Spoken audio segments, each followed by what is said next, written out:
R4789, Proper and Improper Jealousy. Jealousy is cruel as the grave, the coals thereof are coals of fire, which hath a most vehement flame. Song of Soul 8:6. Jealousy of another is always an evil quality, as the text states, it is cruel as Sheol, which engulfs all mankind. It is unreasoning and insatiable. One has said of it, jealousy is really, whether so recognized or not, a thirst for blood, life, at any moment. When reason is a little weaker than usual, jealousy is ready to kill the thing it hates or the thing it loves. It signifies either apprehension of being displaced in the affections of another, or of being outdone by a rival in matters of favor or popularity with others. The jealousy mentioned in our text is the most vicious kind of cruelty, committed in the name of love, or through envy. It is one of the great foes which confront every Christian and is closely allied to hatred, malice, envy, strife, and should be slain on sight. As an enemy of God and man, and of every good principle, and to the extent that its resents has defiled the heart even for a moment, a cleansing by the Spirit of holiness and love should be invoked. It is not only a cruel monster of itself, but its poisonous fangs are almost certain to inflict pain and trouble upon others. The mind, which is once poisoned with jealousy, so rapidly brings everything within its environment to its own color and character that it is with great difficulty that it can be entirely cleansed from it.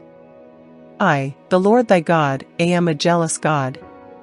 Nevertheless, love, wisdom, hatred, jealousy are attributed to God and should all be in us. We read, I, the Lord thy God, am a jealous God. If man could have his hatred and his jealousies along the same lines as God, it would be all right.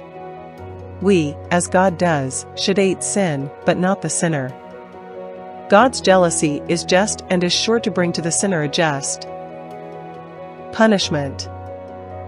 He tells us that when we have other gods, we must consider him jealous. But the impropriety of jealousy is when it leads to bitterness and other like qualities to which the fallen human mind is subject and liable. When the Lord announces himself as a jealous God, he means us to understand that he wants all of our affections, all of our confidence, our entire trust. He wants that we should be so fully in accord with him that his will shall be supreme in all the affairs of life.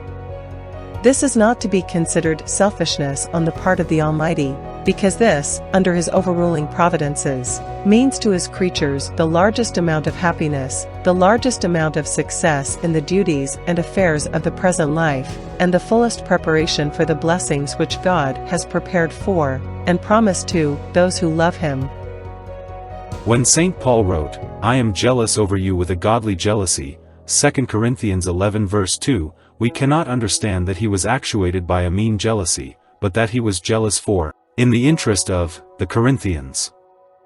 He was jealous also for the things that were right and that they should be in accord with them. His jealousy, therefore, was an earnest, anxious solicitude and vigilant watchfulness, a godly jealousy for the best interests of the Lord's precious truth. This, of course, is a jealousy such as we all should feel in the Church. If we see a condition such as that to which the Apostle refers, a departure from the simplicity and purity which is in Christ, we should feel this is all wrong, and should do all in our power and in reason to correct this difficulty. So, if we see anything in one member of the Church that would be likely to cast a reflection upon the Lord's cause, we should feel it proper to put forth efforts to correct that one, lest harm be done. When we have that jealousy in the Lord's cause, it is different from a jealousy in our own interest. Very few get too jealous in the Lord's cause, however, it would be well, even in his cause, to scrutinize our words, deeds, etc., properly. And while we should be very zealous, very jealous in the Lord's cause, yet we must be very sure that it is not a private matter, and should consider whether or not we are busybodies. Then, too, we should consider whether it may be a proper thing for the elders to deal with, and whether or not it would be our duty to go to the elders.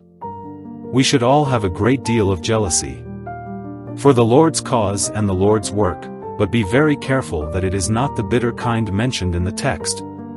In other words, we should be very sure that it is not jealousy of another, but jealousy for another, for his interests and best welfare.